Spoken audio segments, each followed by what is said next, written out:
Good morning, good afternoon, good wherever the hell you are. This is Omnibros Live, and yes, I am a bit buzzed right now. I hope everybody is doing really well. It's been a bit of a long day for me.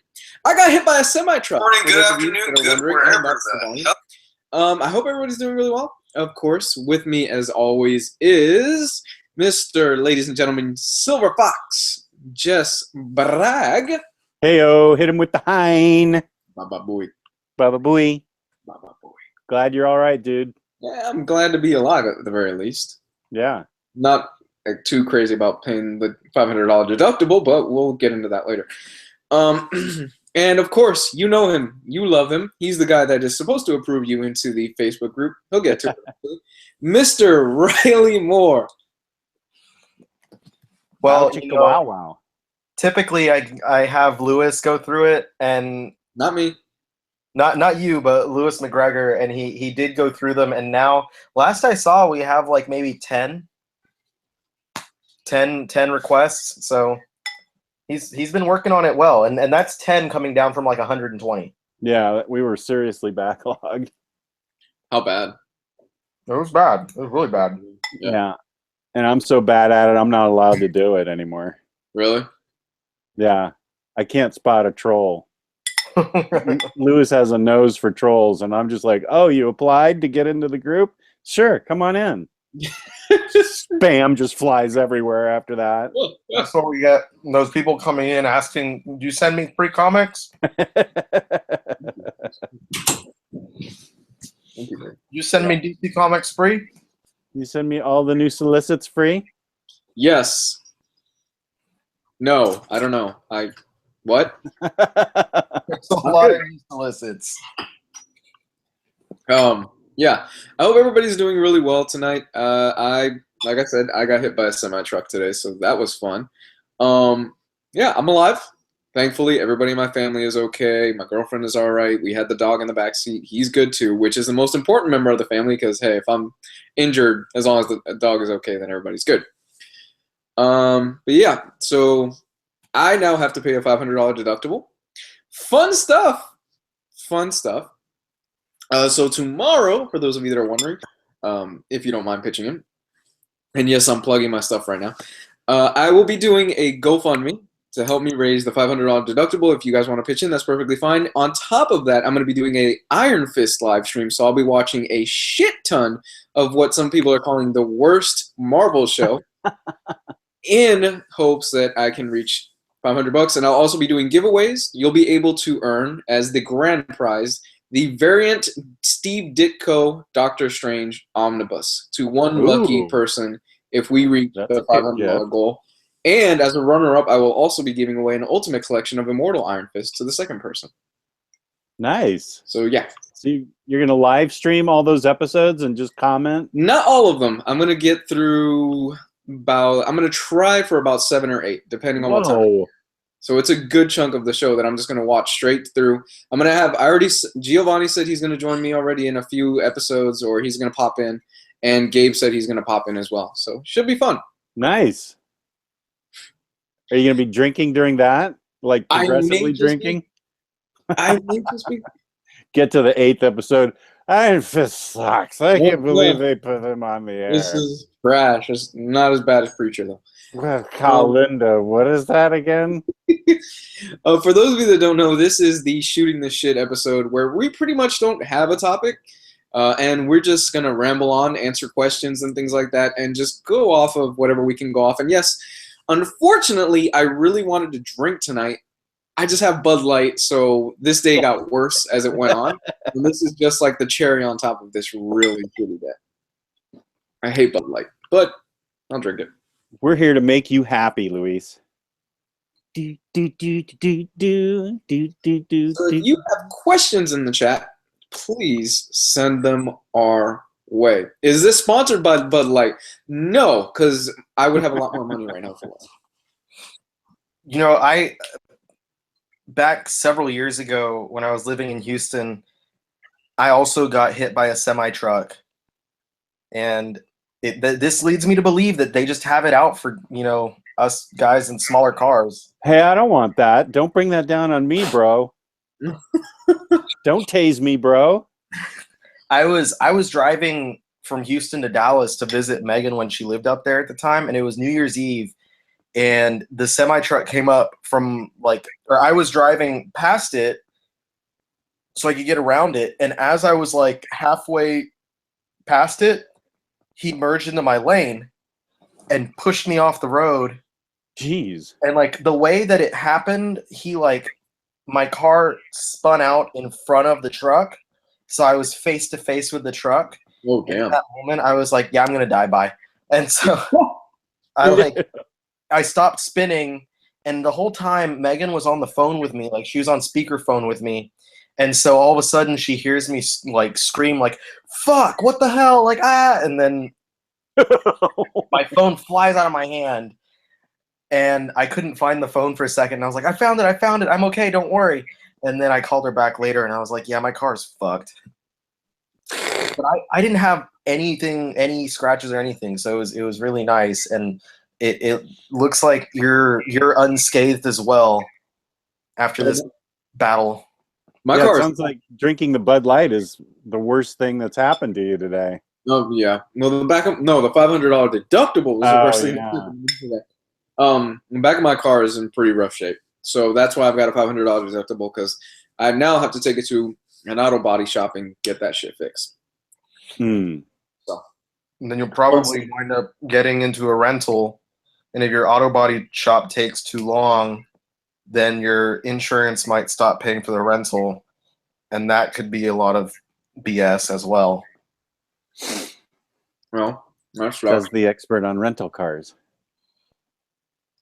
I've been having to deal with all day. Like my job all day is just calling people and being like, so your insurance is no longer paying for your rental.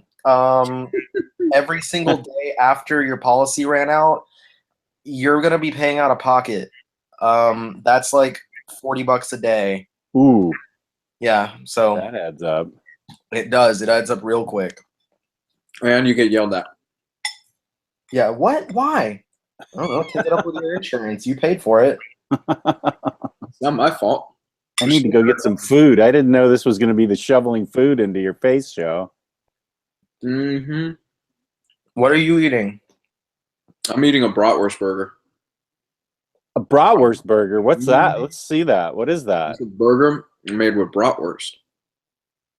Oh, man. Delicious. And Riley just had like egg potato bowl for breakfast, lunch, and dinner for dinner. Mm-hmm. I don't have jack.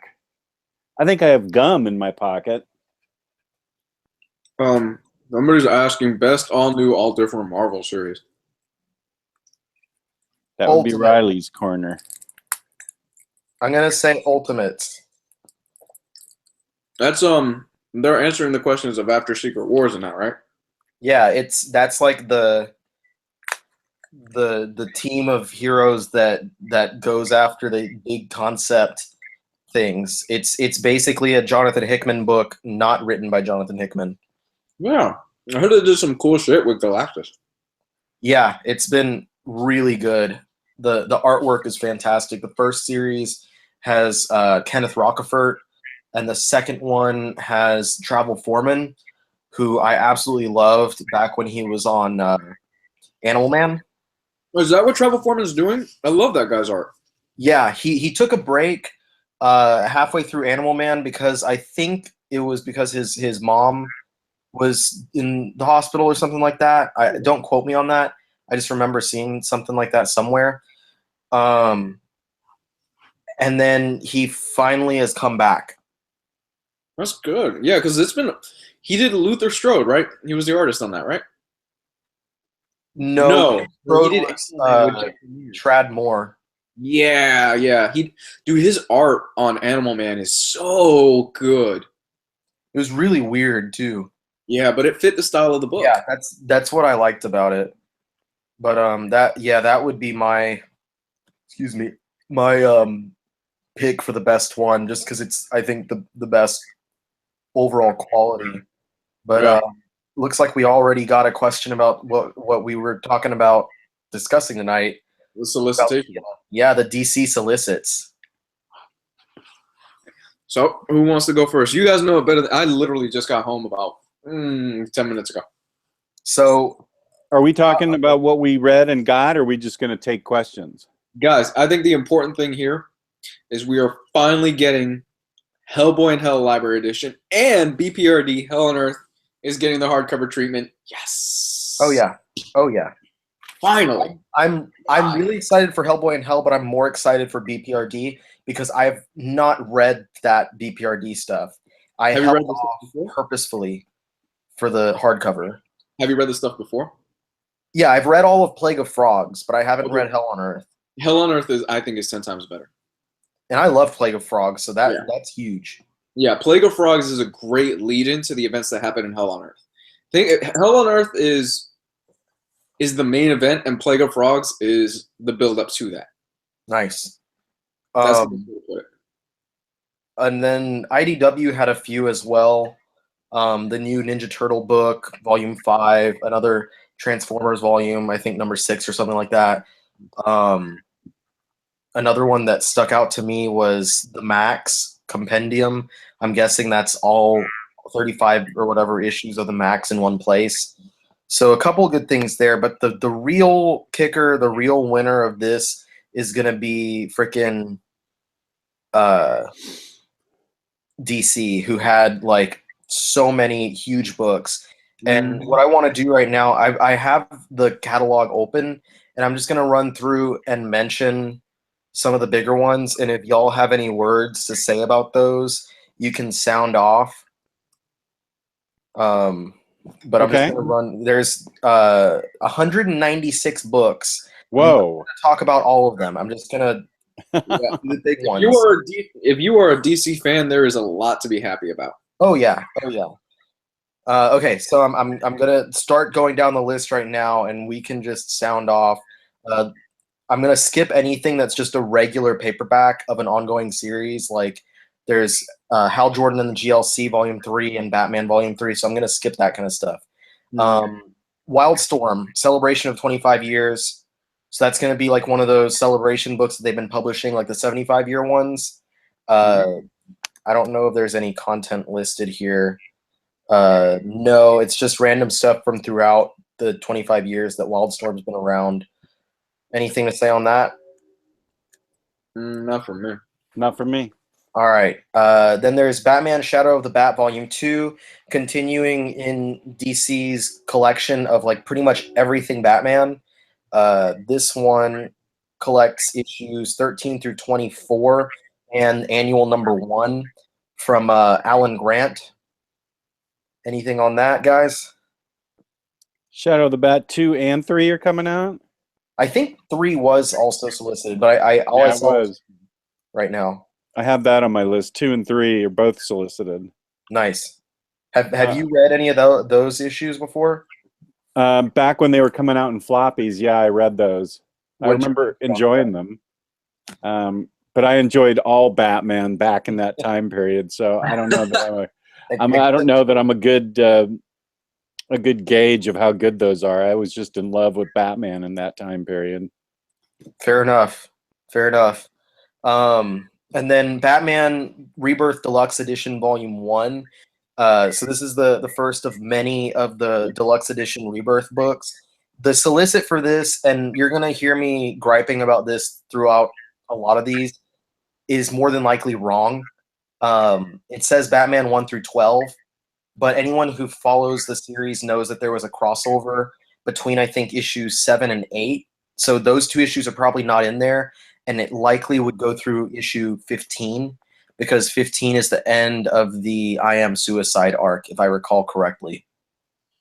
Yeah, I don't see why they wouldn't do the whole I Am Suicide arc. That'd be really dumb of them not to. And to just collect the 2 parts of the Monster Men.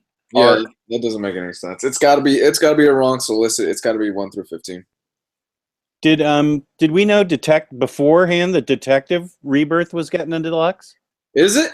We know that before. I didn't think so. I just read Volume 1 and reviewed it. Yeah, because I see it right under Aquaman, the Atlantis Chronicles Deluxe Edition. That'll make Geo happy. Fuck, I'm double dipping here. Yeah, Batman Detective Comics, the Rebirth Deluxe Edition, Book 1.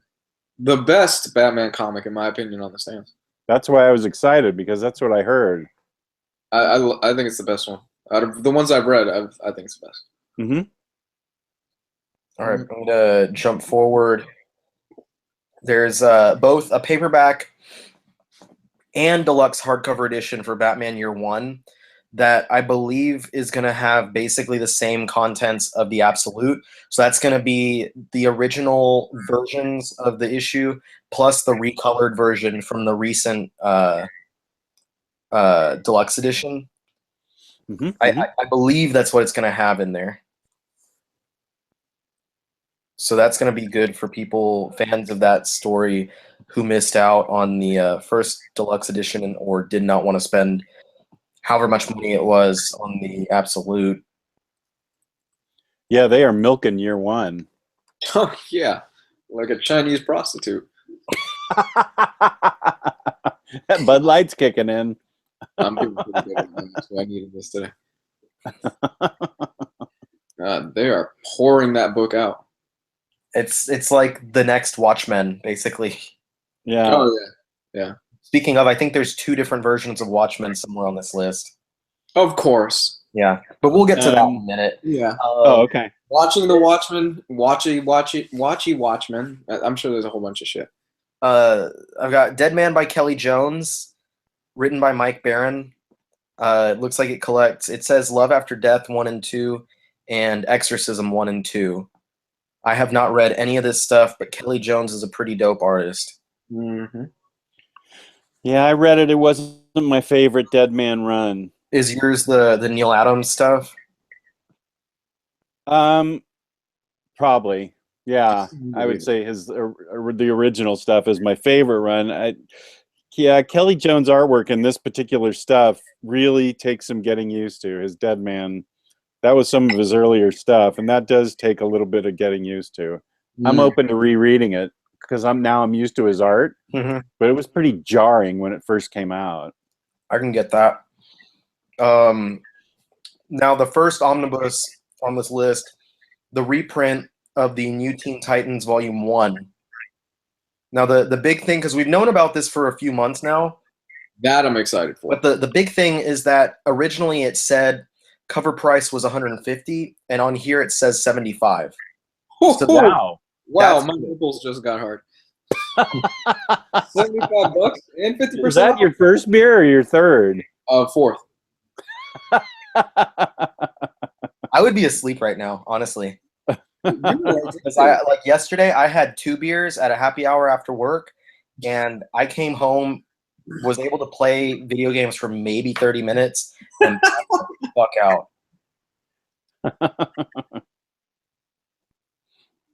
Yeah, I'm pretty pumped for Teen Titans. I used to have that book, and then I sold it years ago because I was really disappointed in the lack of certain issues from the later volumes, and also the binding was just absolute shit. Yeah, that's what I've heard. I've heard the binding is pretty trash on that first printing. So, didn't it have some printing errors also? I don't remember any printing errors. There might have been a few like word bubbles that were hard to read, but the binding, it was so hard to read. It was so hard to keep open.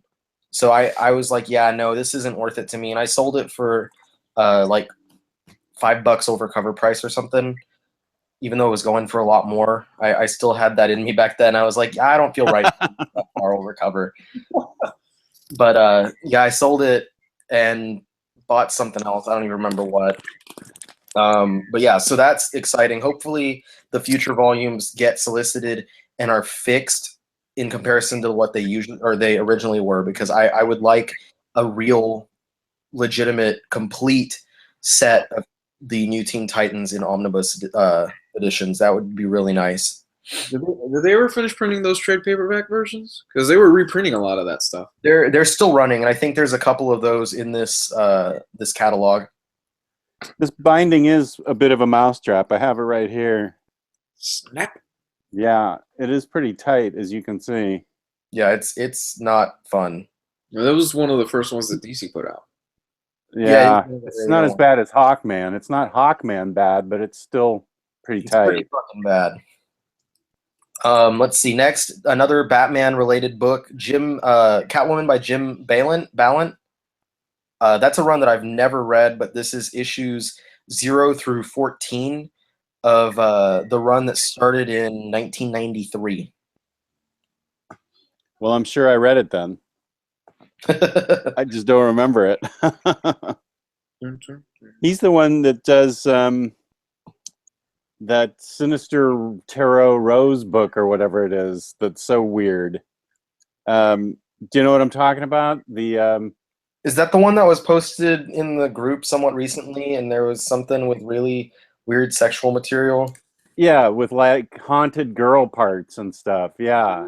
Yeah, I found it in a bookstore in Scranton, and I know it's hard to find, but it's apparently extremely weird. Alex Holmes told me about it. I put it up to see if anybody wanted it. But obviously Catwoman can't be that weird. But if that is indicative of his talent, it makes me nervous about Catwoman.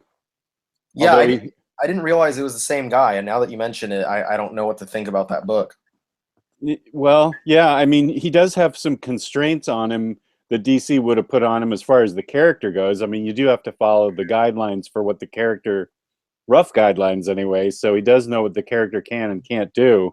So I doubt Catwoman's going to have haunted parts, but I don't know. That's something I'm going to have to read reviews on before I go out and get it. Yeah, I feel the same way. I'm not going to jump towards that one, especially with all the other books that are coming out around the same, or assumably around the same time. That's not one that's immediately on my list. But this next one is one that, Jess, I feel like you are definitely going to pick up. Okay.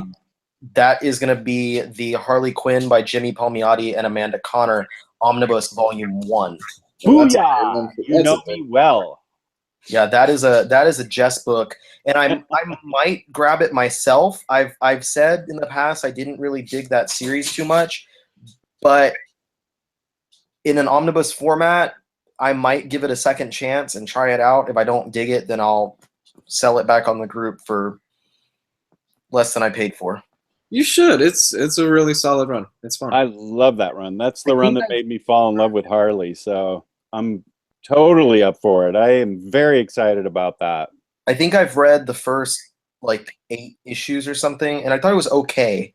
My only issue, and I've mentioned this before, is it was definitely DC was trying to make her into their Deadpool. Yep. Yeah, I didn't pick up on that, but I know you did. They even had later on, they had her start up the Harley and her gang of Harleys. Oh yeah. Which is pretty much just mercs for money. That is a great name, though. Harley and the Harleys. But the contents of the book, according to the solicit right now, is numbers 0 through 16. Director's Cut number 0. Futures End number 1. Harley Invades SDCC number 1. Annual number 1. Secret Origins number 4, Holiday Special number 1, Valentine's Day Special number 1, and then the 6-issue Harley Quinn and Power Girl miniseries. Ooh, that's good. That's a lot of material. Now, it only goes through 16, and that first series lasted until issue 30. So that means there's still a lot of material left over for them to continue the omnibus editions of this run, especially since Palmiotti and Connor are still doing the series during Rebirth. And Darwin Cook did a couple of pages in some of those books. May he rest in peace. I think I remember that. I do remember that. Yep. Well, you could do all the extra holiday specials. You could do 17 through 30, all the holiday specials. Harley's Little Black Book. Mm-hmm.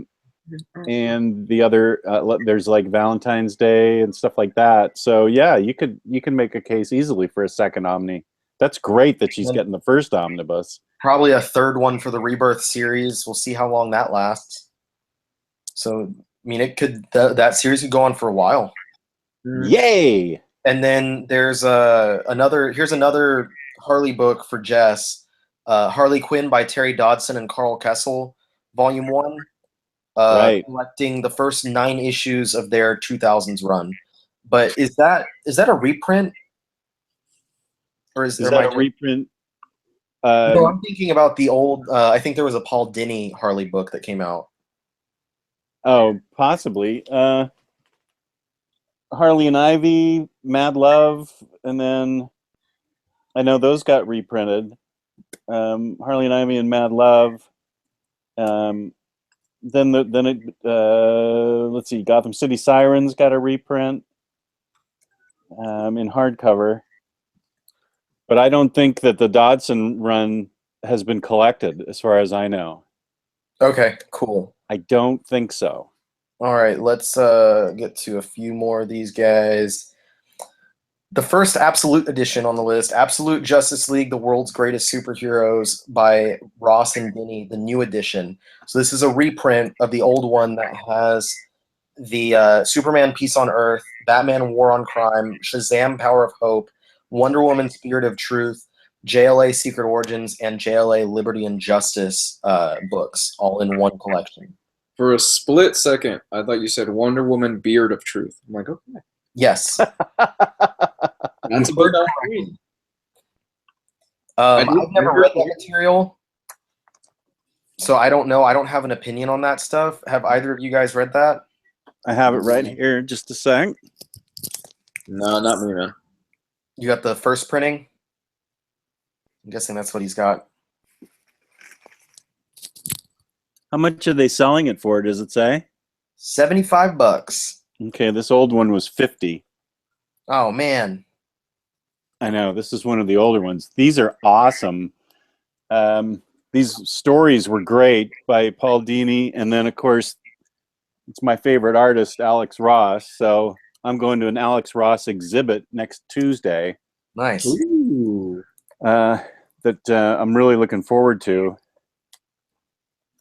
But yeah, it's nice, and I mean this is the right format for the story because it's nice, and it was hard to store the original issues because they were bigger even than an Absolute. I remember that. I've seen those in shops before. Yeah, and you could hardly even store them. And I just love Alex Ross's artwork and Dini's. I mean, this is Batman right here. And Dini's stories are great. And I mean, it's great seeing such realistic characters done like Alex Ross does them. And this is a hard to find book now. So that's pretty amazing that it's coming out again. I would highly recommend it to everybody because well written and of course beautifully drawn in a great format, and $75 is cheap for an Absolute, especially considering discounts online. Yeah, that's a good point. So retail, right? Mm-hmm. 75 retail. You're getting that for 37. My math is shit right now. $37. There you go. $37.50. 7 10-packs. Then a little more off. Yeah, here's some Martian Manhunter and some Wonder Woman for the JLA part. Yeah, it's really good. Really, really good. Really, really good. Mm-hmm. Well, that's pretty dope. Might have to check it out. I think you'd be really happy with it, Ryan. It is great writing and fabulous art, and just it's a one-of-a-kind experience. I'm really glad that it's getting reprinted because it is hard to find in good shape. Yeah. Here's this next one, or this next two. This might be divisive, but it was something that was gonna eventually be talked about. Dark Knight 3 Master Race. I'm assuming that this is a deluxe edition hardcover. Assuming that because everything else Dark Knight is deluxe edition, and also there's the art of DK3. Ha! Wow. And on the solicit for the art of, quote, with over 100 different piece of cover art from the series. I'm good. Then it lists specifically 53 variant covers from issue number 1. 53? I didn't realize it was that many, but 53. Wow. Was this 1994? Oh my god. They truly don't give a fuck. I don't care about the art of, but Wow. I've been reading DK3 and it's actually been surprisingly good. Has it? I've heard really bad things about it. I've been enjoying it to the point that it's actually one of the DC books I look forward to reading most out of everything I'm reading. Really? That's Azzarello, right? Azzarella's okay. Azzarella's the one that's really writing it, is what I mean to say, right? Yes, it's Miller's concept and Azzarello's dialogue and script, and then Andy Kubert is the primary artist with Klaus Janson as well. And then every issue comes with a backup mini comic that when you buy the original floppy is actually a miniature little comic, and it's got artwork by this is really weird. It's John Romita Jr.'s artwork, inked by Frank Miller. What? That's weird. That is weird. That's what it was. It's either that or it's the other way around. It could possibly be Frank Miller's artwork inked by John Romita Jr. But either way, it's kind of a really weird combination that almost works. Almost. Keyword being almost. But it's I'll give it a shot. I've heard things from it's not terrible, it's passable to it should be a dumpster fire. But it should be a dumpster fire. It should definitely be a dumpster fire, considering everything else that we've seen from Miller in the past several years. That's exactly what it should have been. And maybe that's why I enjoy it so much, is because it's not. Like, I expected it to be the worst thing that ever happened. And then reading it, I was like, you know what? This is actually pretty enjoyable. And I actually really want to see how it concludes. And I really want to reread it as a single story because it's really intrigued me, and I've enjoyed it. And I'm gonna pick up this hardcover. It's $30, so very likely it's gonna be just like 15 on the first week. I think that's a good price, especially given the special edition issues that they've been releasing are about $6 each on in-stock trades. So 6 times 9 is math, and it's already cheaper than that. It is cheaper. It'll probably take up a lot less room too. I'm looking at all the room that those editions are taking up, and it takes up a couple of Omnis worth of room. Oh yeah. And then another quick Batman. Just this one, Batman: His Greatest Adventures. It's a $9.99 book, released for Batman Day 2017, and it looks like it might include some various because it has a Bruce Timm cover, so I'm assuming it might have like some issues from the Batman Adventures series. Cool. And then here's one to piss people off: DC Rebirth Omnibus Expanded Edition. So, wow. For anyone who bought DC Rebirth Omnibus Volume 1, they're not doing a Volume 2. Instead, they gave us the Expanded Edition, which is everything that was in the first volume, plus Justice League America Rebirth, number 1, the Ray Rebirth, Vixen Rebirth, Killer Frost Rebirth, Atom Rebirth, Batwoman Rebirth, Super Sons number 1, and the DC Rebirth Holiday Special. So essentially, 5 issues that lead into Steve Orlando's Justice League of America series, and then Batwoman and Super Sons and the Holiday Special. Wow, DC Comics, you cheeky bastards. And the old one was, if I remember correctly, I think it was a $50 book. It might have been $75. The new one's $100. So should I get the new one if I didn't get those other ones? The first one? I never recommend those types of anthology, those first issue anthologies. But I mean, if you're into that, then this would be a better thing to grab than the other one. If you are not into those, then I wouldn't recommend it. Yeah. I probably shouldn't. I mean, I'm going to be getting all these other Rebirth deluxes for just about everything, so Yeah. I probably shouldn't. That's a hard pass for me. Yeah, it's definitely a pass for me. Here's a couple more Jess books though. Harley Quinn, a celebration of 25 years. I saw that. Yay! So nothing else to say about that except for the fact that it exists. And that Jess will like it. Yes, and you're gonna get it. And then Harley Quinn, the Rebirth Deluxe Edition, Book 1. So this one's gonna collect the first 13 issues of the current ongoing Harley Quinn series. So we'll have the Omnibus, and then we'll have, skipping past the latter half of that first series, Oh, right. we'll have the first deluxe edition of the new series for $35. It's not a bad deal. Nope, $35 for 13 issues, pretty good. Yeah, that's really good. And then let's see. Next, I've got this is a current one, but it's a hardcover. Superman Reborn. That's the crossover that just started across Action Comics and Superman. It's more focused on Action Comics, like the story that's been going on in that series, than the story that's been going on in Superman. But I read the first 2 parts yesterday, and I thought it was pretty decent. So if you're enjoying the current Superman run, that might be something to look at. What format is that getting put out in? It's hardcover, but it's a standard size. Standard size hardcover. Okay. Here is a paperback. DC meets Hanna-Barbera.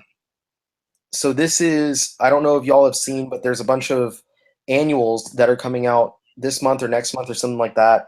And it's a bunch of DC characters meeting the Hanna-Barbera characters. Fun. So Booster Gold meets Fred Flintstone.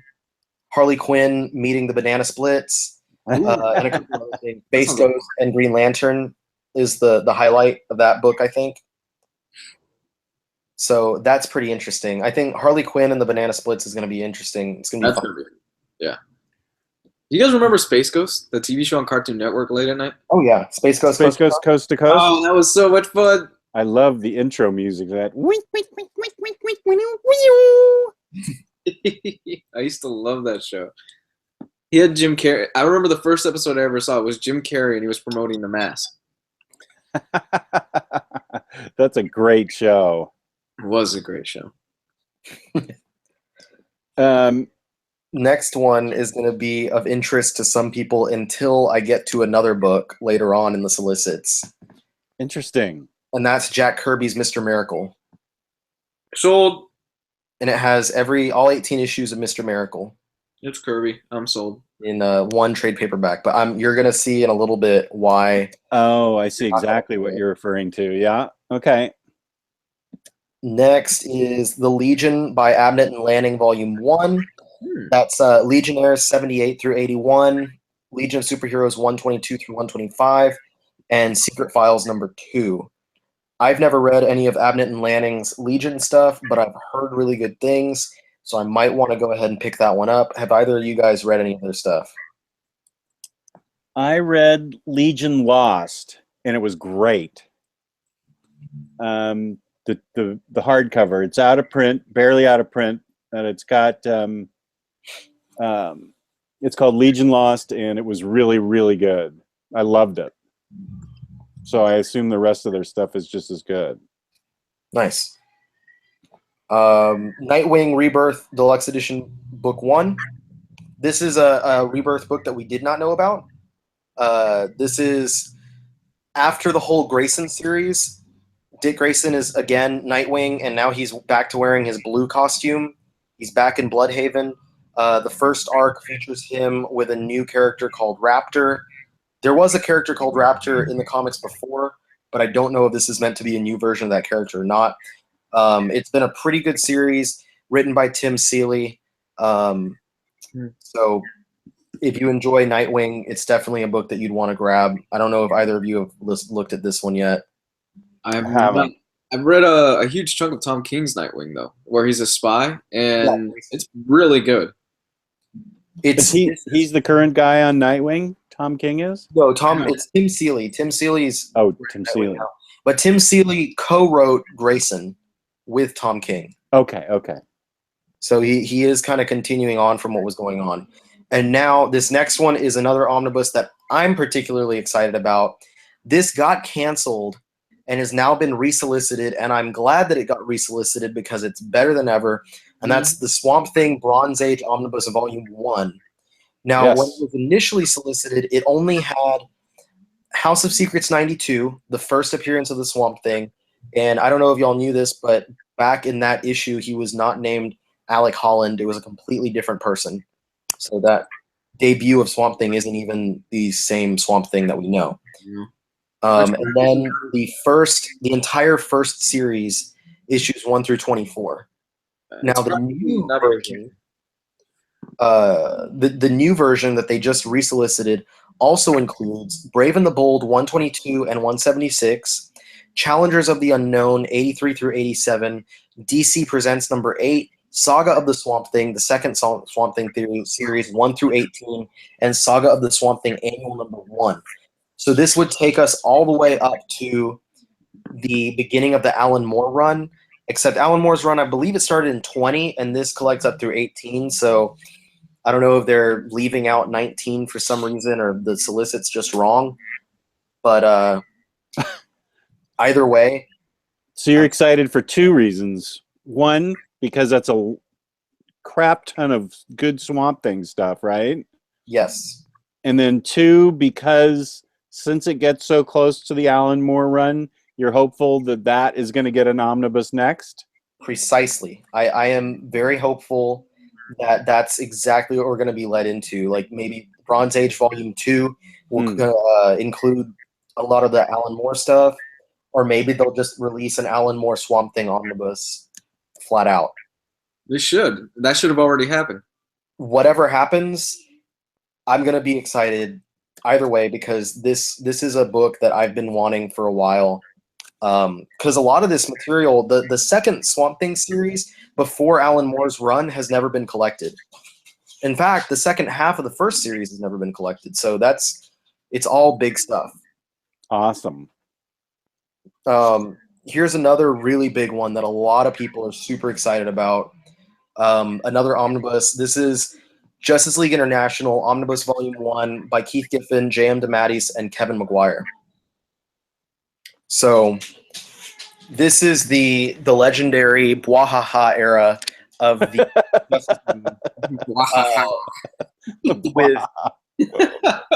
it is the Bwahaha era because what's their name? Booster Gold and Blue Beetle would always do shit and joke around, and then they would be in the corner laughing, and their laugh was Bwahaha. Bwahaha, Geo. I'm trying to check right now because it includes issues 1 through 30. So 1 through 6 was just titled Justice League. 7 through 25 was titled International, and then 26 through 30 was titled America.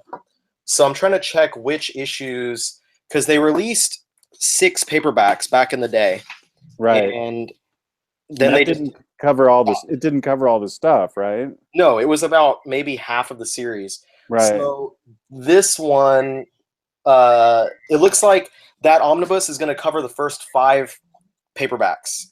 And then the 6th paperback had issues 31 through 35 of JLA, and then Justice League Europe 7 through 11. Oh, the omnibus also has Justice League Europe 1 through 6 and the first 3 annuals. So we almost covered all of the material from the paperbacks that we had in this one omnibus.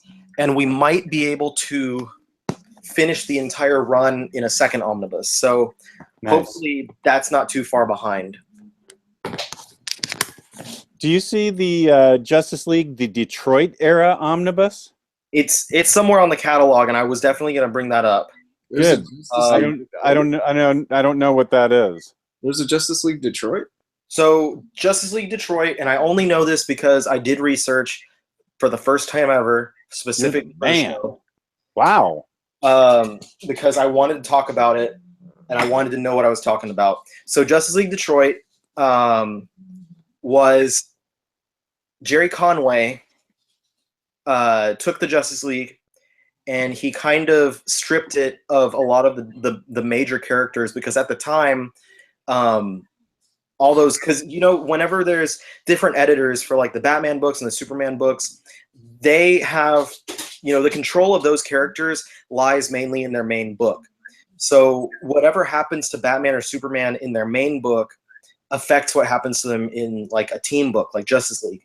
So Conway, being tired of this kind of thing, decided that he wanted a book that had characters that he could have the complete control of.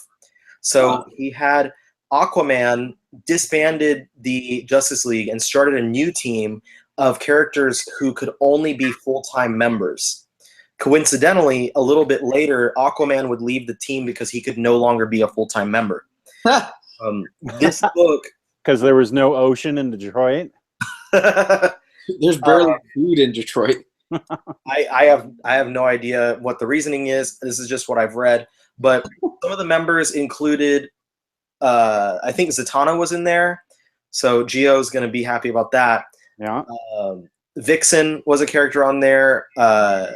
Steel, not John Henry Irons, but was it Captain Steel or Commander Steel or whatever? Aquaman for about a year, and a bunch of other characters, and I believe it also introduced Vibe, who was one of the first major Hispanic characters in comics. However, this run did not do that well, and it started in Justice League of America Annual number 2, and then continued in JLA 233, and lasted until issue 261, where several members of the Justice League were killed, and then the last few issues of this run were actually written by J.M. DeMatteis, and it led right into Justice League International. So the formation of the new team in the Bwahaha era was directly because this team was decimated. So the book did not get received very well, as far as I've researched, when it was published, because essentially they were trying to have diversity, but every diverse character was just a stereotype, a complete like the fact that Vibe was a breakdancer. And he wore a costume that was obviously like a breakdancing costume. Oh my gosh.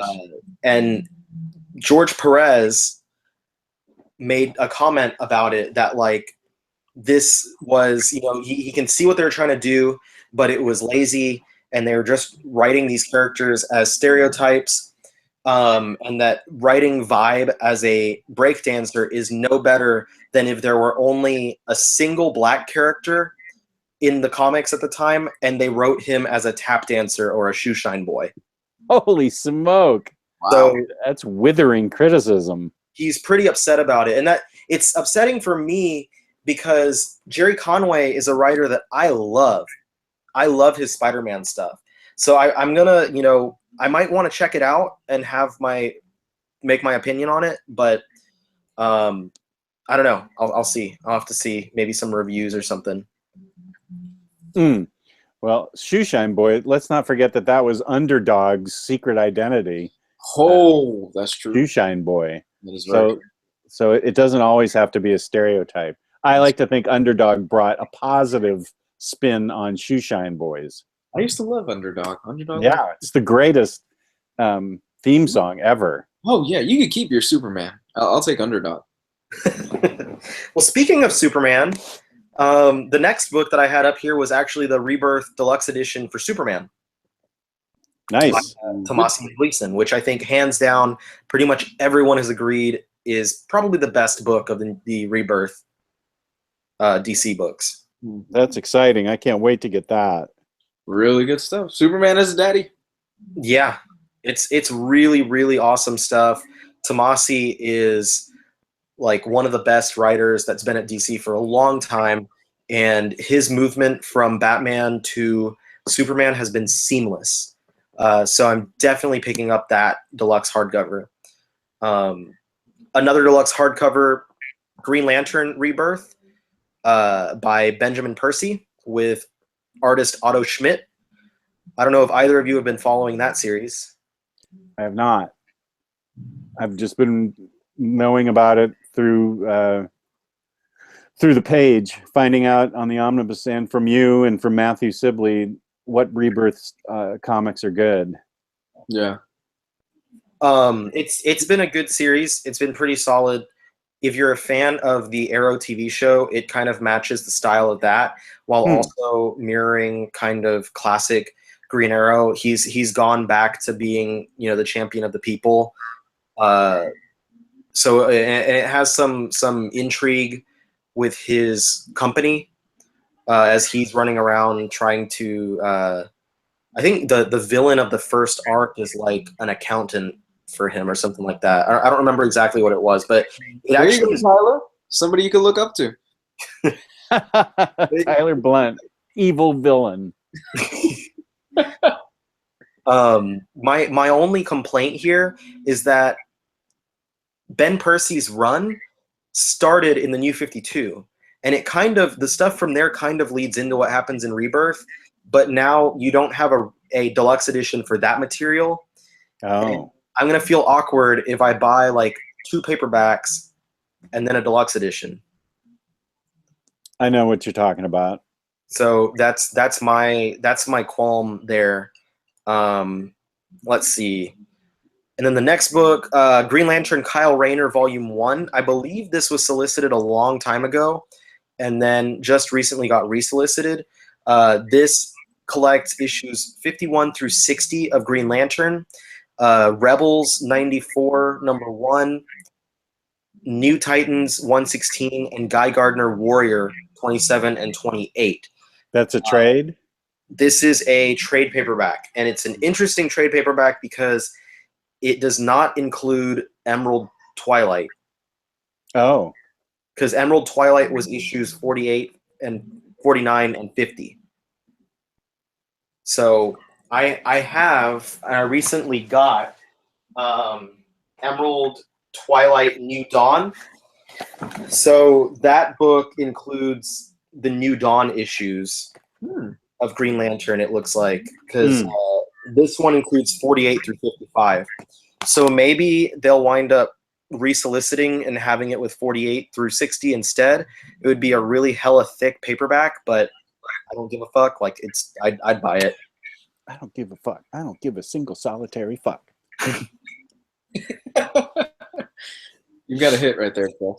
That it's already a song. You haven't heard that song? I don't give a fuck. I don't give a fuck. I don't give a fuck about you or anything. I don't give a single solitary fuck. Oh, I have heard that. I don't give a Yeah, fuck. my daughter played that for me. That's how proud a father I am. Oh, Dad, listen to this. It's your theme song. Are you ready to not give a fuck about this next solicit? bring it on. Justice League by Jeff Johns box set volume 1. And I've lost interest. What's Pass. that about? Can we pass? It doesn't say which books are in there, but I'm assuming it's going to be like the first 5 books, kind of like how... Oh, yeah, it does. It's the first 3 books. 3 books for $50. Wow, okay. So it's just going to be standard hardcovers? Milking Jeff Johns like a Chinese prostitute, huh, guys? It doesn't even say hardcover or paperback on there. Oh, yeah. It's that got I a can- question mark there from Brooks's description. Yeah, no, pass. Yeah, no, I'm not interested. Let's see. Hard pass. Justice League Greatest Triumphs. This is another $9.99 book similar to that Batman one. Supergirl Book 3. This is from the Peter David run on Supergirl. Ooh, yeah. Mr. Kenny Crowley, I'm pretty sure you're watching right now. If I misspelled or mispronounced your name, I'm sorry. I know that you are big into Supergirl, so you're probably going to be excited about that. Book 3 and 4 have been solicited. 3 has 21 through 32 and the 1 million issue. So moving right along. Wonder Woman and the Justice League Volume 2. This is some of the material that written by Dan Vado following the Wahaha era. Wonder Woman Rebirth Deluxe Edition Book 1, collecting the first 12 issues and the Rebirth one-shot.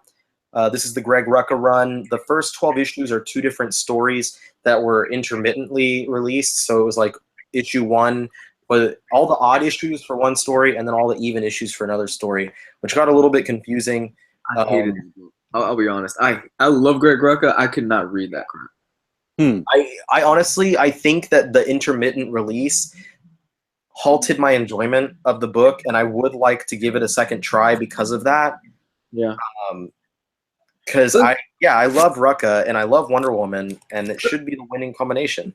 Rucka, the thing with me is he is so set on his ways on what Wonder Woman was instead of trying to, in a way, progress the character in certain ways. I love Brian Azzarello's run.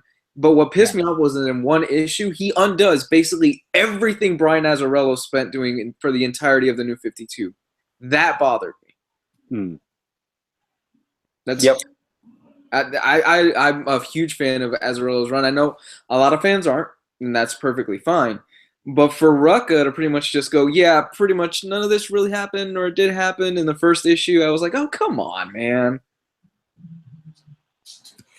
Yeah, it's bullshit. And Azzarello and Chiang had a really wonderful run, no pun intended, that obviously it was a great thing if it's getting Absolute Edition.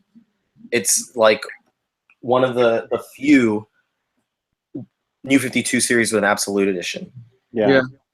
Moving forward, there's a new printing of The Authority, Absolute Authority. That's good, because Volume 1 has been hard to find for a while. So a lot of people are going to be excited about that one. I never read that. I need to read that. Oh yeah, it's great. It's good. It's pretty good. It's kind of the dawn of modern superhero comics in a way. Good way to put it. Was it Warren Ellis with Brian Hitch, I believe? Yeah. Definitely worth checking out. There's a paperback edition out there that should be pretty cheap. Yeah, that was Hitch. Let's see. Flash by Mark Waid, Book 3. I saw that. That's good. 83 through 94, so good to see that happening. I wish that they would make like the Flash and be faster with these releases. That was a shitty joke, but I'm not joking. I'm serious. Here's another one for Luis and his Jack Kirby fetish. Is Jack Kirby's The Demon? All the Kirby. Yes! 16 Demon. So good. Let's see. Justice League Darkseid War Saga Omnibus. So that's the Jeff Johns finishing up. This is Jeff Johns' finale on Justice League. The book itself includes sneak peek number 1, Justice League 40 through 50, Justice League Darkseid War special number 1, Justice League Darkseid War one-shots, including Superman, Lex Luthor, Flash, Shazam, Batman, and Green Lantern. I really, really dug Darkseid War. I thought it was good little event to kind of cap off Jeff Johns' Justice League and to cap off a lot of the New 52. But what I'm really curious about is the fact that it's being released as its own omnibus, and we haven't seen the rest of Jeff Johns' Justice League in an omnibus yet. Yeah, or anything other than those standard hardcovers, right? Yeah, there's no deluxe edition, there's no omnibus. So I'm kind of curious as to why they're doing this first. Which we're gonna get one. It's gonna it's gonna happen, but it's just gonna be weird now. I wonder if they're gonna do it all in one and have like just issues 1 through 39, 0 annuals, and all that good stuff all in one place. Yeah, I'm a little curious. I don't know if I'm gonna do it. Yeah. If you really want to read Justice League and you really want to read Jeff Johns' Justice League, but you want an omnibus out of it, hold out. It's Jeff Johns. Everything the man does gets put into an omnibus. I'm sure the toilet paper he used to wipe his ass this morning is eventually going to get put into an omnibus. It probably has already been made into one, honestly. Yeah, they put all of his stuff into an omnibus. The toilet paper that he's been using was used for the binding of the Hawkman omnibus. Because it's about as useful. How bad is that omnibus, by the way? I need to get that. I like the JSA stuff, and I heard it ties in. It's good. It's good if you can keep it open. Yeah, if you can keep it open, right? Binding that bad? Oh It's- yeah, Yeah. Damn. it's the bad that everything else is measured against. Yes. Wow. Yeah, when you say Hawkman bad, it set the bar. yeah, you can barely read where the gutters are. It's hardly readable. Wow. Really? Yeah, it's so tight. Oh wow. Well, do y'all want something to be excited about? Because next is Grayson the Super Spy Omnibus. Hey. That is awesome. That's good stuff. So this one is something that a lot of people are super excited about. Collecting all 20 issues, Secret Origins number 8, Grayson Annuals 1 through 3, Futures End number 1, and Robin War 1 and 2. Solicited with a price of $99.99. I'm wondering if that's a correct price because it doesn't seem as thick as most of their $100 books. But also, I feel like they could possibly shove in a couple more issues, such as the material from the other 2 Robin titles for Robin War. I don't know. What issues of Grayson did you say it included? 1 through 20. 1 through 20. Okay. Yeah, so it is the whole series. The last few issues though were not written by King and Seeley. It had a different writer, but they still wrapped up the series rather well. Okay. Good. I am excited about that because I love Grayson. Yeah, I'm really happy about that. I'm really excited to see that book come out. I'm also excited to see how it looks because the issues always had a really interesting design on the covers. So I'm assuming the trade dress on the Omnibus edition to look really nice. Mm-hmm. And another book for Jess, Harley Quinn's Cover Gallery Deluxe Edition. Yay! I love her covers because there's so many of them. When she was in New 52, there was like 2 alternate covers for every issue, and you always had to get the variant, and the variant was always $20, and you had to negotiate with the LCS to make sure he held it for you and everything. And it was a huge pain in the ass. So it'll be great just to get all the covers in one book. Well, that's exactly what's happening, and it's just for you. Yay! For $25. Yeah, I'm psyched. To Jess from DC Comics. Harley Quinn covers. It's so sweet of them to think of me. A limited print run of a single volume. Never change. XOXO Dan DiDio. Next, here's one I've not read. This is Alan Davis's JLA The Nail / Another Nail Deluxe Edition. I've read that. I've read both of those. They're really good. I know the concept. I hadn't read it before, but since you said that, I might check it out. Yeah. The Nail is Superman.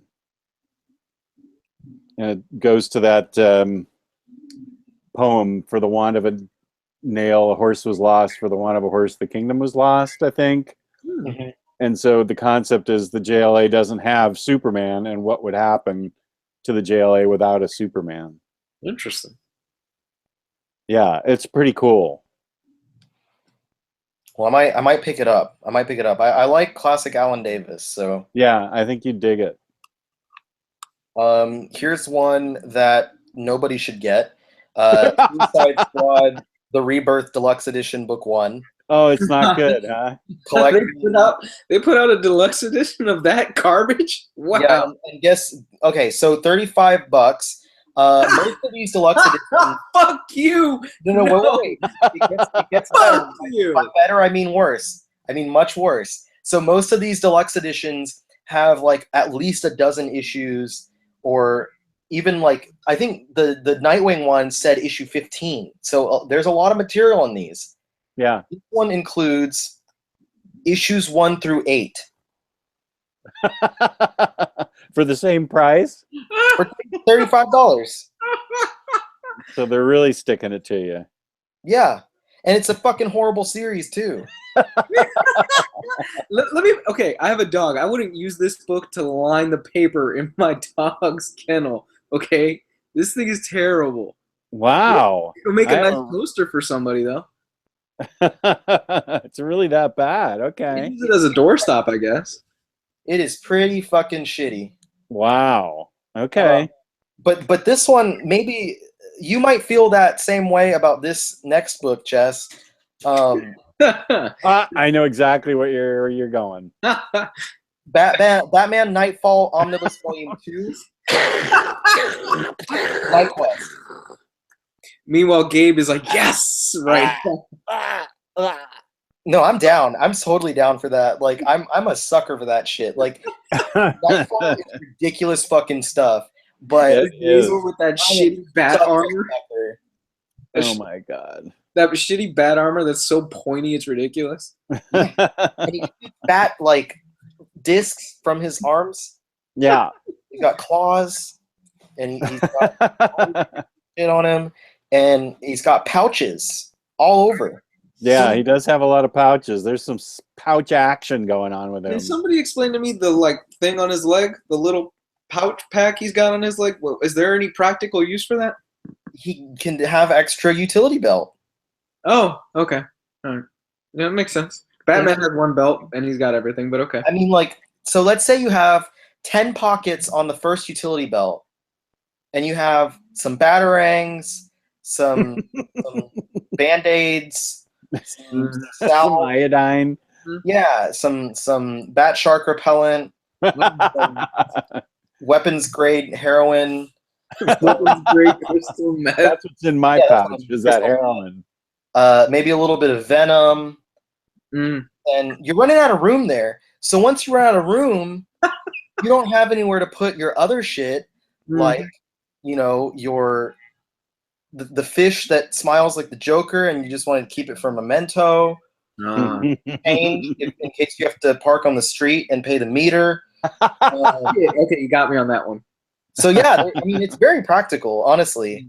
And this book, this Titanic volume, for $99.99, you can own Justice League Task Force 5 through 6, Detective Comics 667 through 675, Robin #1, just #1, Batman Shadow of the Bat 19 through 28, Batman 501 through 508, and Catwoman 6 and 7.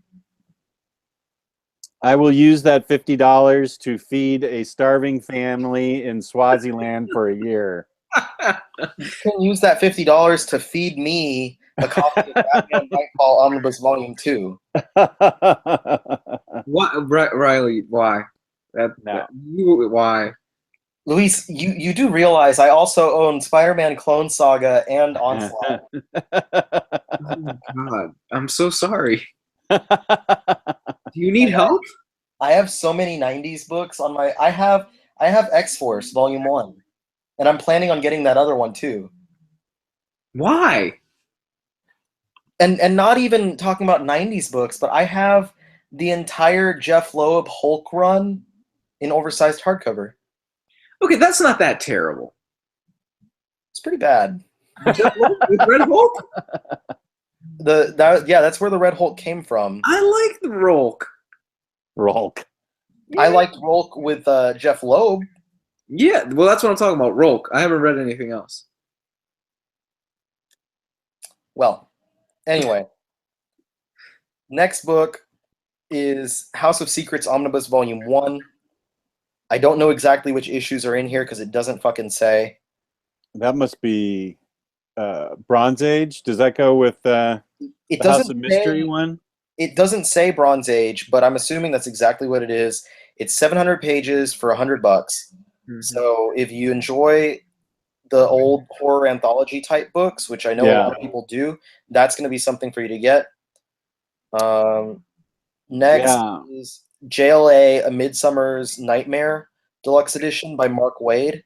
I don't know that one. I haven't read that either. It says this is the prelude to Morrison's immensely popular JLA run. Oh. Collecting a 3-issue miniseries, Midsummer's Nightmare. Something is wrong with DC's classic heroes. Each has forgotten the life in which he or she wore a costume and protected the weak with powers and abilities far beyond those of mortal men. Even stranger, ordinary people everywhere are gaining their own powers in an insidious plan to cultivate Earth's population as a race of super soldiers. Okay. This has, it says, Creator credits: Wade, Nicieza, Johnson, Robertson, Holdridge, and Rodriguez. So I only know what a couple of those refer to. At first, I thought you were stating your opinion about DC's DC Comics itself when you said there's something wrong with DC's superheroes, or what did you say? I already closed it out. Oh, the way you said it, I thought, oh, Riley's giving us his opinion on it. There's something wrong with superheroes. But I'll get to that later. Here's an interesting one: Night Force by Marv Wolfman, the complete series, and it's listed as a $40 hardcover. This is New Teen Titans 21 plus Night Force 1 through 14. I know that there was a Night Force special paper. It wasn't a paperback, I don't think. It was just like a special single issue that collected several issues. But I've never read this before. It's by Marv Wolfman with Gene Colan. Yeah, I don't know it. It's the same team behind Tomb of Dracula. Says the series begins as the mysterious sorcerer Baron Winter assembles a team to take on an occult evil. But can the granddaughter of Dracula's greatest foe, a powerful parapsychologist and a time-lost warrior from the court of King David, tackle these threats? I think that sounds good. Yeah, this sounds badass. Yeah. I'm sure that someone in the comments is going to tell us that it was fantastic and that we should all buy it. But I'm too busy not looking at the comments right now because I'm trying to read everything here. And here's another one that everyone's going to shit on. Absolute Justice League Origin. This is the first 12 issues of Jeff Johns and Jim Lee's Justice League series from the New 52. Oh, and I okay. that everyone's going to shit on it because I don't think that this actually makes any sense. Because Justice League number 7 through 12. Let's see. So it just starts in the middle?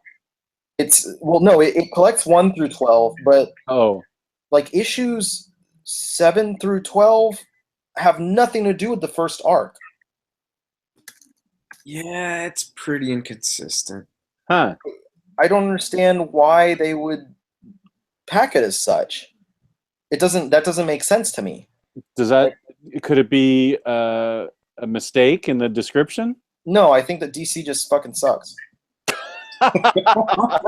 And you're not reading that. That's your opinion. Yeah, there's something wrong with DC. The opinions of Riley Moore represent hardcover reviews. Hold on, I'm trying to remember the second arc, because the first arc took place, 5 years in the past. Right. It was the origin story for the Justice League. God, that was rough. The second arc has nothing to do with that. It takes place in the contemporary time, and it's like actually another story with the League, completely disconnected from origin. So what I'm bitching about, if you will, is the fact that they're collecting 2 completely unconnected series just so they can pad this out to 12 issues and slap $100 cover price on it, when they should have just given it the first 6 issues and slapped a $50 cover price on it. But DC's never going to do that. Nope. So it's 2 completely unrelated stories put together. Exactly. Well, why? Why? Because they have Jeff Johns' name on it and they have Jim Lee's name on it. And eventually, that's going to be in an omnibus along with the rest of the run, and it will actually make sense. Yep. Oh, okay. But enough bitching about that. Here's one for Geo. Atlantis Chronicles. Right. Deluxe edition. Mm-hmm. Geo what's the content of that Aquaman special? This has, if the freaking picture would go away, it's just the Atlantis Chronicles numbers 1 through 7, written by Peter David. Oh, I have those. I have those comics. I never got around to reading them. It's supposed to be good, though. And then you can tell everyone else that they need to buy it. It's $35. The description: the Atlantean society has been shrouded in mystery, with the surface dwellers of the DC universe barely even aware of its existence until Aquaman came along. Unbeknownst to the humans above, Atlantis had been beneath the surface of the ocean for thousands of years, with history spanning massive generations. discover that secret history, discover why Atlantis sank to the great deluge, and discover why Atlanteans hate blonde hair. You put that in. No, it's specifically, it's on the solicit. Hate blonde hair. Yes, it says why Atlanteans hate blonde hair. DC has a problem with its superheroes. They're an anti-Aryan race. This is the cover for number 1 is labeled as March 1990. Huh. So I don't have anything else I could say about that. Yeah, they hate Nazis. Who doesn't? They hate fucking blonde hair, man. Hmm. Yeah, I didn't make that up. Wait, really? I didn't. It's fucking in there. It's in there. Bullshit. It's on there. I can't send you a link on here. Hold on. Let me try and send it Send it to me through Facebook. Atlanteans hate blonde hair. Okay, well, damn. Did you see it? Hold on. No, let me take a look. Hold on. I'm about to send it. I thought someone else might have sent it to you instead. I'm gonna fucking send it to you right now. And I swear to God, it's so legit that you can't even quit. It's so legit, I can't even quit. Okay, it's on our chat. Above the tree lines. From the award-winning author Peter David comes the epic history of not only one of DC's most iconic characters, but also of the mythical Atlantis. Ooh, that sounds pretty good. The Atlantean society has been shrouded in mystery, with the surface dwellers of the DC universe barely even aware of its existence until Aquaman came along. Unbeknownst to the humans above, Atlantis has beneath the surface of the ocean for thousands of years. Wow, I fucked that up. With history spanning massive generations, discover the secret history, discover Atlantis sank in great deluge, and discover why Atlanteans hate blonde hair. Y'all didn't want to believe me, but you don't think it'd be like it is, but it do. Wow. That's funny. So let's move forward into something else that I don't care about. A very DC Rebirth holiday collection. What? That's a real thing? We're getting a Christmas special. Collecting DC Rebirth Holiday Special number 1, which, mind you, was also in the Rebirth Omnibus. Right. Batman Annual number 1 and Harley Quinn number 10. So, yeah, fuck that book. But do not fuck this book. In fact, everyone buy this next book because it's fucking amazing. And that's so Batman and Robin by Peter Tomasi and Patrick Gleason Omnibus. Right. It's so good, you'll want to fuck it. But you shouldn't, because you will decrease the readability and your pages will together. Not only that, you'll really hurt yourself with paper cuts. Probably. The solicit for this one, and this is one where I'm going to say this is probably fucking wrong because it doesn't make sense, just reads Batman and Robin number 1 through 20, and it lists 800 pages for $100. That just seems like complete bullshit. DC, with as much as they shove into some of their books, could probably shove all of Batman and Robin into this book. It was 40 issues plus 0 issue plus a few annuals, and I think like maybe a Future's End issue, and maybe some other stuff. I think a Villains issue. If they wanted to, they could round it out by putting in some other Tomasi material, like the from the first Batman and Robin series after Grant Morrison left. Tomasi and Gleason did 3 issues, and there was also a Forever Evil tie-in, Batman versus Bane, the Arkham War thing. So that's another like 6 issues plus 2 one-shots. So in total, it would be close to about 55 issues that they could put into a single omnibus, but I doubt they would put all of that in there. They could have easily done an omnibus of that. Yeah, they can easily put it in 1 volume, but right now the solicit is incomplete. But whatever happens, whether it's all in 1, whether it's split in 2, this is something that will end up on my shelf, and it should end up on a lot of other people's shelves. I'm totally down for it. Better be. Okay, I am. Next, another Batman book, Batman Hush, the 15th Anniversary Deluxe Edition. All of Batman Hush across from issues 609 through 619 in a single oversized hardcover edition. Hush has been milked It has an all-in-one paperback, 2 paperbacks, 2 hardcovers. It's got the penciled edition. I think it has a noir, like pencil and ink edition. It also has an absolute edition, but it has not had a deluxe edition. Yeah, the absolute was my very first absolute that I got, was Hush. Nice. Yeah. I'm probably gonna grab the deluxe edition because I just have the 2 small paperbacks, and I haven't read Hush in a long time, but I liked it when I read it. Yeah, I thought it was really good. Not crazy about it. It's not as good as Jeff Loeb's other stuff. Yeah. As far as Batman goes, but I thought it was pretty solid when I read it. But this next one, I know that y'all are gonna get because I think y'all both mentioned it earlier. Is Detective Comics Rebirth? That's what I heard is so great. Yep, best Batman book. So grab that one. This has the first 2 arcs. It says issues 934 through 949 because it has legacy numbering again. And this is the story where Batman essentially forms a Bat team of all of his Bat family members to do shit. And it has Clayface in it, and he's badass. Yeah, Clayface is nice now. He's a good guy, right? Yep. Yep, he's trying to cool. That's cool. Yeah, Peter Tomasi is writing a hell of a good story there. Yeah, it's a good little book. No, it's James Tynion. My James mistake. Tynion the 4th. Yeah, got to put the 4th in there because I don't want to confuse with 1 through 3 or 5 through 10. Next, Green Arrow: The Golden Age, Volume 1. This is More Fun Comics 73 through 107, World's Finest Comics 7 through 28, and Adventure Comics 103 through 117. Now, question: this isn't the one where Speedy is shooting up heroin, is it? No, no, that was.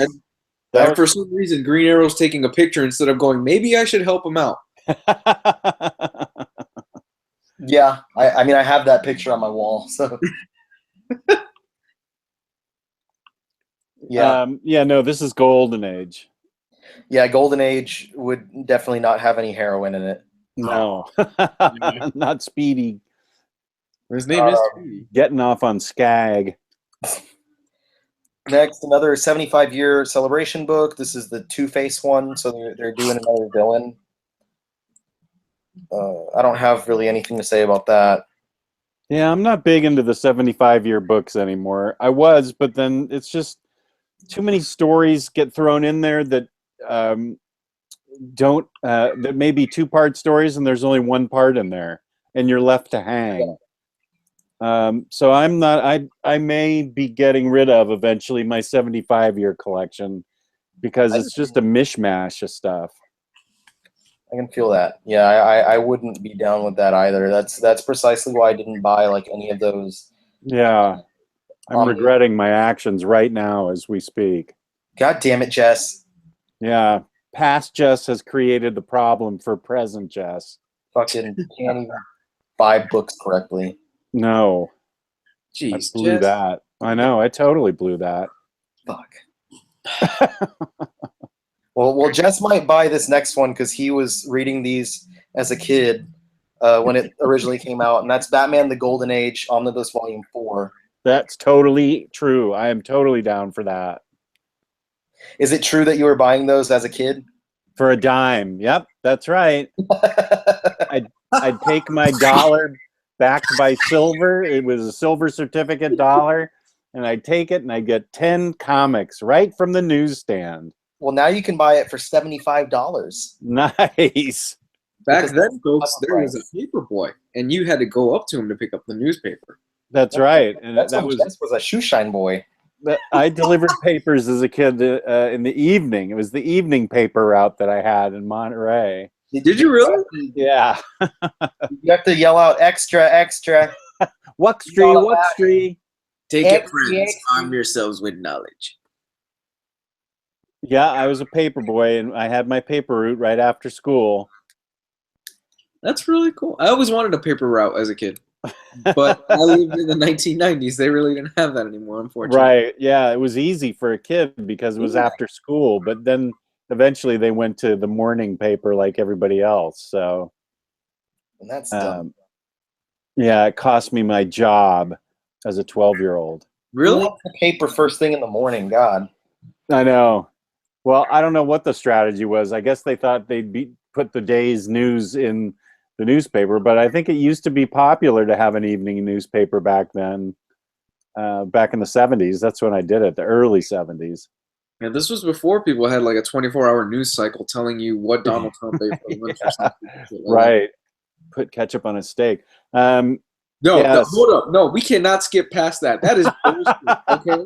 Who the fuck puts ketchup on their steak? That is a damn crime against food. On their well-done steak. Yeah. No, this is beyond politics. This is fucking heresy is what this is. Why? And a well-done steak? That's a... God. It's like chewing on a hockey puck. Why? Yeah. That's terrible. And shoving it into a tomato. You don't think your hockey puck has enough flavor. Okay, not to get too far off topic. How do you like your steak? Medium rare. Medium. Medium? Mhm. Medium rare, depending on how I feel. I like it medium rare. That's why I order it medium, because it comes medium rare. I always undercook it wherever I go. Yeah, that happens a lot. That tends to happen a lot. I just like to go to really fancy places, and then they come up and they cut my steak for me, so they can be like, "Is this good?" And then I'm like, "Yes, that will be fine. That'll do, Jeeves." Go your way. And yes, Alfred, that'll work. What if I said no though? Like, what if they cut open to it, and I'm like, "That's not what I fucking ordered," and then they're like, "Oh my, I ordered a lobster." I ordered the lobster thermidor." They're gonna shove that shit in the microwave real quick. I'm telling you. God, I used to work in a lot of restaurants, and let me tell you, don't piss off the waiters. Oh no, not at all. No, yeah, I used to work in restaurants too. Never piss off your waiter. I feel like even if I'm like saying something nicely, but I'm still complaining, I feel like they're about to shit all over my food. Okay, my first job at McDonald's, you can ask them to have your food fresh, and they'll make it for you. You know what fresh was for us? We shoved that bitch in the microwave, and we handed it to the person. There's your fresh food. Because we didn't have time. We didn't have time to waste. Okay, yeah, we'll cook you a new burger. Yeah, man, whatever. You know what you're getting. You know what you're getting. It's like when they'd ask for fresh popcorn, I would make another batch of popcorn, but I would pour like twice or 3 times the salt into it. Ooh, we've got a little Evil Riley story coming up. That's about it. They'd be like, "Can I get some fresh popcorn?" I'd be like, "Yeah." I'll just be like, 5 minutes or so before it pops out. Just give me a minute. Okay, cool. And then they walk away, and I'd be like, "Fucking fresh popcorn, my ass! I got a whole fucking thing of popcorn. Why is it good for you?" And then I'd make it, and then 5 minutes later, I'd give it to them. And cool, and they take a couple bites. Right afterwards, they come back like, "Hey, can I get a soda?" A giant tub of soda.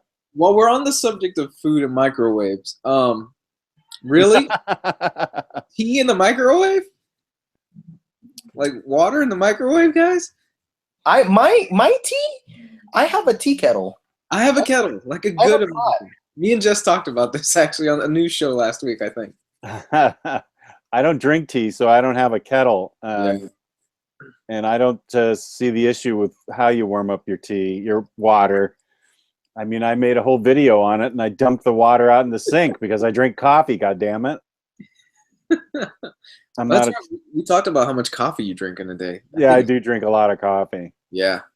You said you go to Starbucks and like do 12 shots, right? I have had 11 shots before at Starbucks for my free drink, and they tweeted out a picture of me with my drink on the local Starbucks Twitter in Arlington, Virginia. Yeah, I used to do it. They won't let you do it now, but I used to add to my Frappuccino to get the most because you want to get the most expensive thing you can.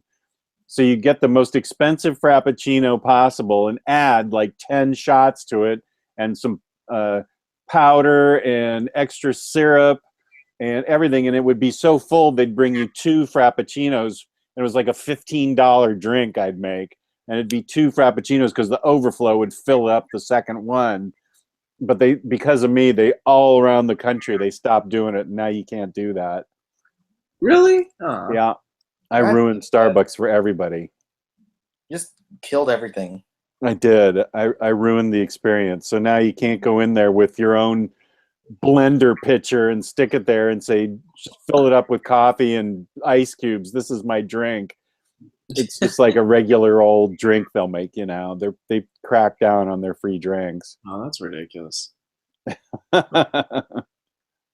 that's shitty. And I got some comics to talk about. Oh. Kettle for life. That's all I'm saying. Here's the book I mentioned earlier when I talked about Mr. Miracle, and I said that you're not going to care about that. And that is Jack Kirby's Fourth World Omnibus. What's in that, Riley? All-in-one edition of Jack Kirby's New Gods and all of the related stuff. The cover price is listed as $150, which I don't think is going to deter many people at all. The contents of this book are Superman's pal Jimmy Olsen, numbers 133 through 139 and 141 through 148. The New Gods, number 1 through 11. Forever People, 1 through 11. Mr. Miracle, 1 through 18. Later stories from New Gods, number 4, and DC graphic novel, number 4. So, filled with much big Barda goodness. That's everything. It should be everything from those 4 smaller omnibus editions that have been out for a while, that have been out of print for a while. Right. One single oversized book that I am salivating over already. Literally, like, I have spit in my mouth. You have some spit in your beard. I can see it. Gross. Yeah, I'm super excited about that. Luis, I know you should be excited about that, and Jess, no reason you shouldn't be excited about that. Right. Very excited. Very excited. I love that stuff. That's, I think, one of the highlights of this entire solicit is that book. That's my number 1 pick. Yeah. I would definitely be taking my paper route money and buying those New Gods books. Oh yeah. Fourth World books right off the rack in the drugstore. That's where I'd get them. Oh yeah. Yeah, on a spinner rack. That's classic stuff, my guys. That's really great content right there. Yeah, totally agree. That's why they're pricing it at 150 bones. Well, it's going to be a lot of stuff. Oh yeah, it is. No, it's a lot. Yeah. And that's also, if you're a fan of Morrison's work in DC universe, specifically like Final Crisis, and some of the stuff that surrounded it, he draws a lot from Jack Kirby's stuff. So it's something for fans of Morrison as well. Which would be you. That would be me. That would be me. Right. I don't know anything about this next one. Shazam: A New Beginning, the 30th Anniversary Deluxe Edition, collecting Shazam: The New Beginning 1 through 4 and numbers 623 through 626. I've always had a problem with Shazam even existing in the DC universe. Really? Yeah, I've never dug. I mean, I grew up with him as Captain Marvel, so he should not be in the Justice League. He should not be in the DC universe. Just like Plastic Man shouldn't be. Those are 2 separate guys from other comic book lines. I grew up with them as separate entities entirely, and it just chafes my nads to see them in like the Justice League. It's like, what? Actually, Power Girl gets thrown in there too, but I dig Power Girl. She was like a Charlton character, so I don't know. I just have a problem with calling him Shazam and having him in the DC universe at all. It's just been a weird, awkward fit for me. Many people don't realize it, but the first like Shazam stories when he was Captain Marvel, he was in his own universe. Right. He was put out by a completely different company, Fawcett. Yeah. Fawcett Comics, and he outsold Superman at the time. Yeah, and you know what? I want to get my hands on a lot of that classic stuff, but it's out of print. Yeah. It's hard to come by. Right. You could probably find the comic books easier than you could the paperbacks. Yeah. Yeah. But yeah, I don't know anything about it, but I won't be getting it because I just have a problem. It's my own thing. It's my own problem. I admit it. You'll be getting this next one then because it does not have Shazam, and that's Superman: The Golden Age Omnibus Volume 5. Right I love on, my man. segues. I feel like I've been. You've been on fire today. He has been. Yes, I will be buying that. I'd take my paper out money and go buy 10 Superman comics for $1. That's right. Zim zim zalibim. While Jess might be using his paper route money for that one, I'm pretty sure Luis won't touch this one with a 10-foot pole. But a lot of people are super stoked for this one, and that's Absolute Wildcats.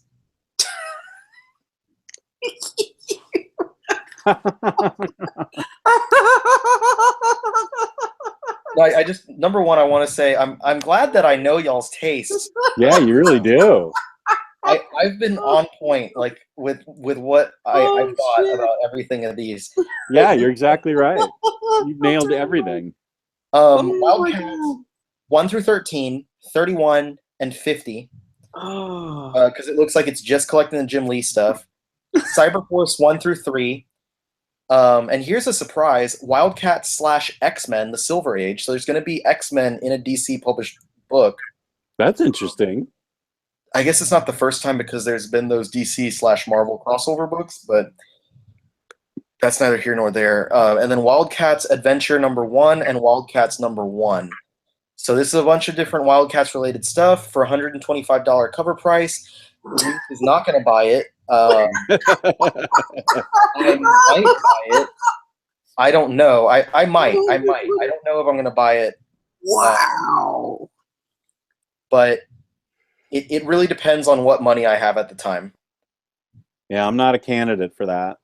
Okay, well, y'all can buy it for me. It's for No.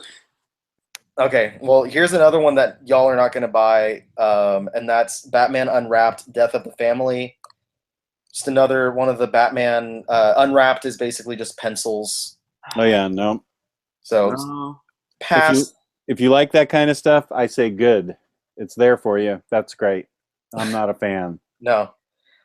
Here's DC Universe by John Byrne. This is a $40 hardcover containing a lot of different stuff that John Byrne did for DC, including Untold Legends of Batman #1, New Teen Titans Annual #2, Outsiders #11, Green Lantern Annual #3, Secret Origins Annual 1, World of Smallville 1 through 4, Superman Annual 2, World of Metropolis 1 through 4, Power of the Atom 6, Christmas with Superheroes 2, Green Lantern Ganthet's Tale 1, The Flash 80-page giant #1, Batman Gotham Knights 2, DC Comics Presents Hawkman 1, DCU Brave New World #1, DCU Infinite Holiday Special #1. So that sounds pretty decent for $40. Yeah, that's a good value. That's a lot of stuff. I'm hoping that it's a precursor towards an eventual Superman by John Byrne omnibus. That's gotta happen. And then Jess would be upset because he just got all the paperback. I was just gonna. Did you really? Riley, you know me better than I know me. That's so funny that you knew that. Did you really get all the paperbacks? I did just get them after the Superman show. Damn, I've been wanting to read that run. That's right. After the Superman show, I got them from Omar, who had them on sale in the group. That's right. I did just get them. The only reason I haven't jumped on getting the paperbacks is because I'm holding up for an omnibus. Right. The only reason I haven't is because I still haven't found Volume 4. And until I find that one, because I think it's the only one that's rare outside of Volume 1, I don't want to buy all the rest of them. I get that. I totally get that. Yeah, the Superman episode really hooked me on a couple things. Yeah, you grabbed a lot of Superman stuff after that episode. I did, yeah. I think you were ordering stuff as we were filming. You were like, I'm ordering that right now. Yeah, I think, you baited me good on a couple things, I remember. I've lost track of how many times that's happened, where me and Jess, even on the news show, me and Jess will bring something up. Jess is like, I'm ordering that right now. I'm like, wow, that was quick. I don't think I'm that bad, am I? I still haven't watched that movie. Sorry. Okay, hold up. Oh, I'm in trouble. Nothing. I just started something. I caught up on Legion instead. I watched all 5 episodes of Legion, or 2 through 5, instead of my homework. I That's could fine. forgive it. Possible. I That's. I would forgive that. I'm letting it slide. That is a good excuse. I need to watch episodes 2 through 5 right now. I'd be interested in your guys' opinion on 5. Oh man, yeah. The ending of 5 really threw a bunch of stuff up in the air, and it's there. I have like 3 different interpretations, but I'm not about to sit here and spoil it for people. Just say I really enjoyed it. Okay, well, you can PM me your interpretations because I'm very interested in that. Okay, I'll have to do that later tonight or maybe Okay. tomorrow at some time. That's fine. All right. Yeah, I'd be interested in knowing what you think. All right. Moving forward, here's another Bronze Age omnibus. This one's for Batgirl. There's no content listed. It just says these hard-to-find 70s tales featuring Barbara Gordon, aka Batgirl, are now recut and collected in their entirety. I wonder if some of that's going to be Batman family stuff. I don't know. I have no idea. Yeah, doesn't say at all. There's nothing on there. Next, a quick paperback. Robin Volume 5. Trucking right along in the Chuck Dixon run. This has 19 through 33 and annual number 4. I still haven't picked those up, but I've heard so much good about it. Eventually I will. Tales of the Batman by Alan Brennert. Has Brave and the Bold, 178, 181, 182, 197, Detective Comics 500, and Batman Holy Terror. Not Holy Terror by Frank Miller. Oh, right. And it is a $20 paperback. Wait, paperback? Paperback? This is a reprint, I think, this is a paperback printing of one of the older hardcovers, I think. Tales of who now? Alan Brennert. Brennert? Yeah. Isn't Holy Terror where Batman fights the Taliban? That's what I said it was not. Oh. I don't see that. I don't know that Alan Davis has a Tales of the Dark Knight, but I don't see a. I was reading something. Sorry. And there's an Archie Goodwin. I'm looking at all the Tales of the Dark Knight and Tales of the Batman that I have, but I don't see one for Brennert. What's interesting if it's going straight to paperback. That would be sucky because everything else is hardcover. And would that mean that they're ending the hardcovers and just doing paperbacks? Because that's bullshit. Yeah, that is a good question. I would not be pleased at that at all. Well, fuck you, DC. Okay, moving on. What it means, though. DC has a problem with its superheroes. Aquaman, the Water Bearer, Volume 2. Also for Geo, who's super excited to see a couple of Aquaman books. I have no idea what's in this volume. It doesn't say in the solicit what's actually in there. It says, I love this first line, the King of the Seas quenches the thirst. Of? That's it. That's it? Aquaman learns the hard way that a brief moment of rage can have deadly consequences. By using his magical watery hand as a weapon, he has inadvertently released the Thirst, a twisted parasite who feeds on the same secret sea that Aquaman has sworn to channel into this world. That's right. This is a run where Aquaman has a water hand. Yes, and I have not read any of that, so everything either. Using I've heard of this. I am stumped on this one. A water hand. I'm pretty sure this is pre-hook, Yes. hook hand. Yeah, he got his hand chopped off, and in order to save his son or something, if I remember correctly. It's been years since I've even read up on this, but he then adopts a water hand. His hand becomes water, which he's already in water. So, okay. He channels and controls water with his water hand? Yeah. Okay. Well, I think DC has a problem with its superheroes. Well, let's see what else DC has a problem with. DC Horror House of Mystery Volume 1. This is listed as hardcover. It's probably an omnibus. Like you mentioned earlier, Jess, matching with the House of Secrets book. So this is DC's classic mystery series, returning to its horror roots in 1971, starting with the story that introduced the Swamp Thing. So I'm guessing that this is collecting from issue 92 forward. Yeah, Bernie Wrightson and Neil Adams did a lot of House of Mystery stuff, so that could be classic artwork in those too. That's going to be interesting to see. Yeah, I'd be definitely up for both that and House of Secrets. But yeah, House of Mystery had the Neil Adams art, as I recall. But I'd be interested to see if they go backwards and collect the earlier stuff too. Mm-hmm. I don't know how y'all feel about this one, but here's Superboy Book 1 by Carl Kressel. This is the one with leather jacket Superboy. To quote the Max Landis video, "Don't call me Superboy."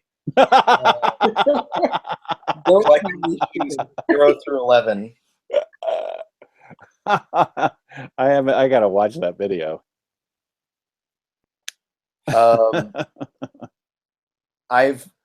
I don't have anything. Me either. I got nothing. All right, I won't call him Superboy.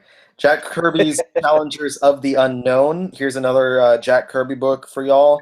Collecting Challengers of the Unknown 1 through 8, as well as Showcase 6, 7, 11, and 12. That's early stuff.